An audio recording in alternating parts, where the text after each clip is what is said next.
여러분 안녕하십니까? 알밤의 고장 공주에서 겨울철 대표 별미인 군밤축제가 열렸습니다. 주말을 맞아 가족 단위 방문객들이 몰려 알밤 굽기를 비롯한 다양한 체험을 즐기며 겨울 정취를 만끽했습니다. 박범식 기자가 축제 현장을 다녀왔습니다. 지름이 2m에 달하는 대형 화로 주변으로 엄마 아빠와 아이들이 모였습니다. 장작불에 알밤을 이리저리 뒤집으며 도란도란 이야기를 나누다 보면 밤껍질이 쪼개지며 노릇노릇 익은 속살이 드러납니다. 탁탁 소리와 함께 까맣게 탄 군밤 안의 황금빛 속살을 까먹는 묘미에 아이들은 시간 가는 줄 모릅니다. 여기 와서 밤을 먹으니까 더 맛있고 달콤해요. 그리고 구워 먹으니까 재밌기도 해서 여기 또 오고 싶어요. 올해로 8번째를 맞은 겨울공주 군밤축제. 전국에서 알밤의 고장을 찾아 겨울 별미를 맛보려는 사람들로 인산인해를 이뤘습니다. 다채로운 밤 체험뿐 아니라 윷놀이와 제기차기 등 전통놀이와 올해 처음으로 문을 연 눈썰 매장도 아이들에게 인기 만점이었습니다. 가족 단위 나들이 객들은 밤송이를 들고 기념사진을 찍으며 겨울 정취를 만끽했습니다. 군밤도 구워서 맛있게 먹고 여기서 사진도 찍게 돼서 너무 좋은 것 같아요. 다음에 또 와야 될 것 같습니다. 군밤축제와 함께 밤산업 박람회도 열려 큰 관심을 모았습니다. 공주를 중심으로 국내 밤산업에 대한 정보관과 함께 수출 상담회를 통해 베트남과 일본 등 수출 판로 확대를 모색했습니다. 또 공주 알밤을 활용한 다양한 상품들과 밤꿀 등을 전시하고 공주 알밤 칵테일 공연도 호응을 얻었습니다. 박람회를 통해서 가공산업을 소개시키고 이걸 활성화시킬 수 있는 계기를 마련하고자 이 박람회를 시작하게 되었습니다. 수출 상담회를 통해서 3건의 계약이 일본과 베트남에 이루어지게 되었습니다. 공주 알밤을 맛보고 체험하고 즐길 수 있는 이번 축제는 금강 신강공원 일대에서 내일까지 계속됩니다. TJB 박범식입니다. 대전 유명 빵집인 성심당이 지난해 온라인몰 홈페이지 해킹에 이어 최근 공식 SNS 계정까지 해킹을 당하는 등 순환을 겪고 있습니다. 성심당은 공식 인스타그램 계정이 아이디 탈취로 인해 이용이 불가능한 상태라며 계정 복구 시까지 업로드되는 게시물들은 성심당과 무관하며 해당 계정으로 메시지를 받은 고객은 무응답을 부탁한다고 당부했습니다. 성심당은 지난해 5월에도 온라인 쇼핑몰의 피싱 사이트로 이동하는 악성 코드가 삽입되는 해킹을 당해 경찰에 수사 의뢰를 하고 최근 온라인몰을 복구한 뒤 운영을 재개한 바 있습니다. 초등학생 자녀를 둔 맞벌이 가정의 경우 방학 기간에 맡길 곳이 마땅치 않아 돌봄에 어려움이 많은데요. 이런 상황에서 아동 돌봄 사각지대를 해소하기 위해 지자체들이 만든 다함께 돌봄센터가 아동 학부모들에게 호응을 얻으며 새로운 대안으로 떠오르고 있습니다. 이선학 기자가 보도합니다.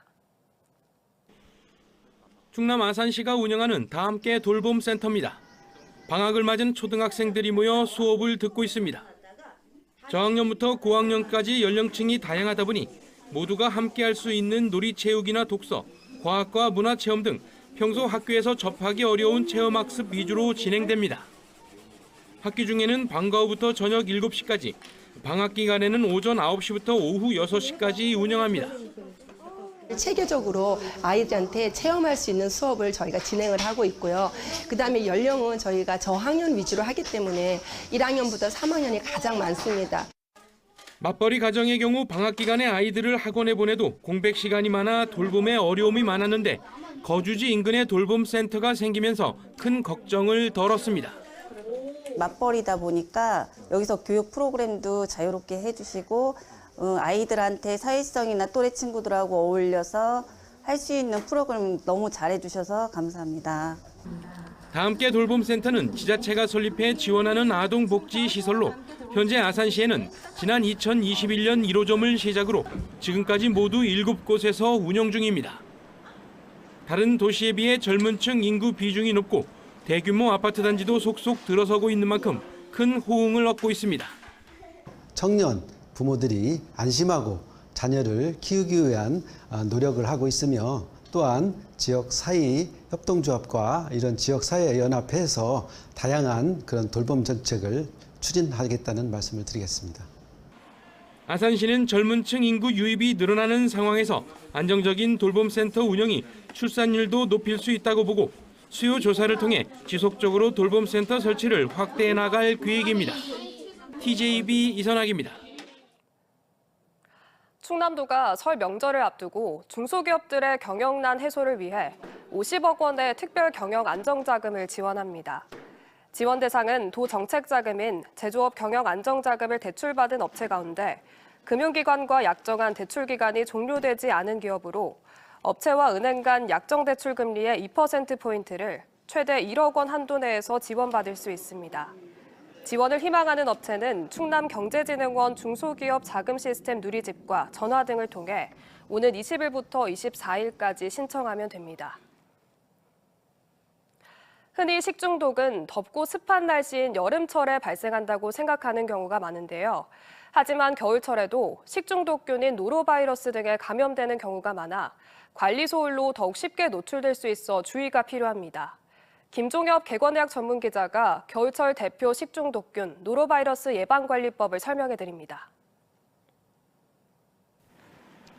지난 9일 홍성의 한 고등학교에서 학생 20여 명이 복통과 구토, 설사 등의 증세를 보여 보건당국이 역학조사를 벌이고 있습니다.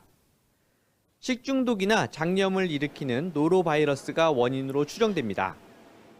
노로바이러스는 조리하지 않은 어패류나 지하수 등에 서식하는데 저온 상태에서도 균이 활발하게 증식해 겨울철에도 방심할 수 없습니다.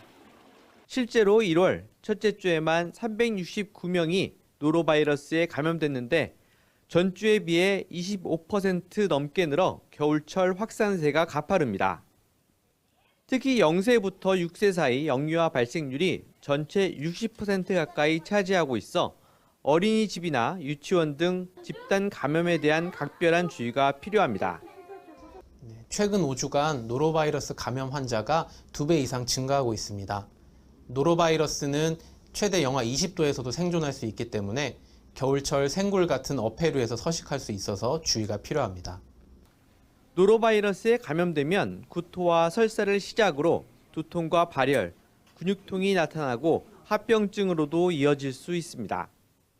노로바이러스는 예방 백신이 없고 특별한 치료제도 없어 합병증 위험이 높은 고령층이나 임산부들은 예방을 철저히 하는 게 최선입니다.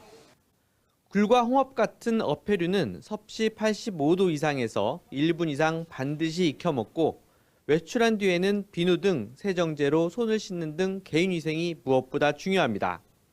노로바이러스에 대해서는 특별한 치료제나 백신은 없고 대부분 증상은 저절로 회복되게 됩니다. 하지만 증상이 심하거나 탈수가 심하면 수액 치료가 필요한 경우도 있고 약물 치료를 해야 하는 경우도 있습니다.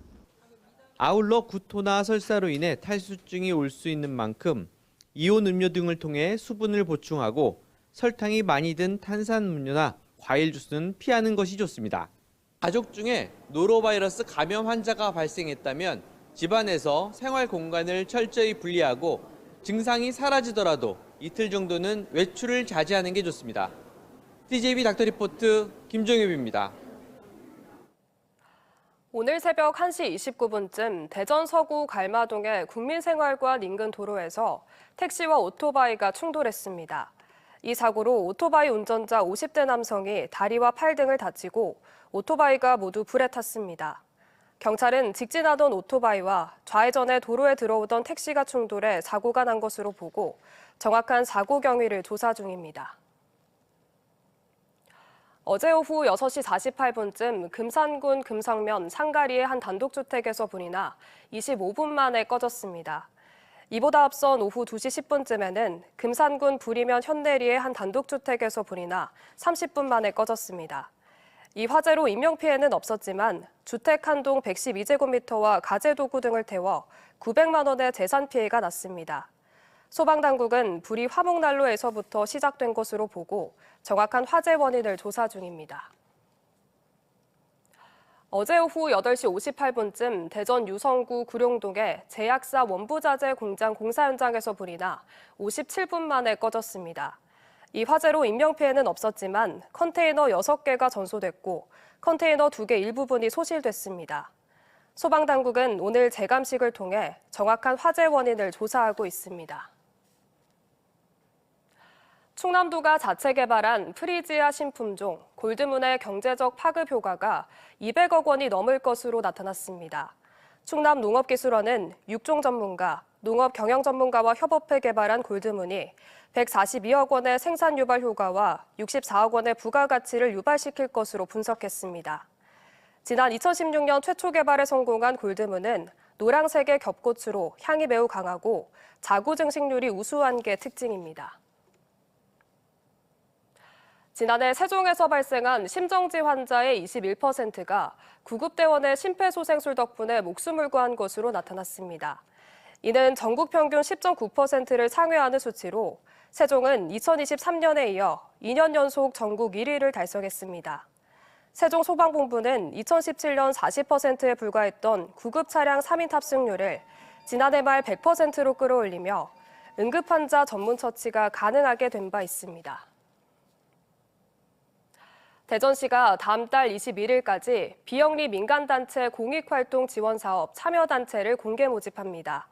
대전시에 등록된 비영리 민간단체를 대상으로 경제도시와 문화도시, 미래도시 등 7개 분야에서 참여단체를 모집하며 선정된 단체에는 사업당 최소 300만 원에서 최대 1,000만 원까지 지원합니다. 최종 선정 결과는 오는 4월 초 대전시 누리집을 통해 공개됩니다. 대전 세종충남 선거관리위원회는 오는 3월 5일 실시되는 제1회 전국동시 새마을금고 이사장 선거와 4월 2일 재보궐선거를 앞두고 설 명절 전후 위법행위 예방단속 활동을 강화합니다. 대전 35곳과 세종 4곳, 충남 49곳의 새마을금고에서 이사장 선거가 치러지며 아산시장 선거와 대전 유성구 제2선거구와 당진시 제2선거구에서 광역의원 선거가 진행됩니다. 선관위는 입후보 예정자와 예비후보자, 정당 등을 대상으로 적극적인 예방 활동을 펼칠 계획입니다.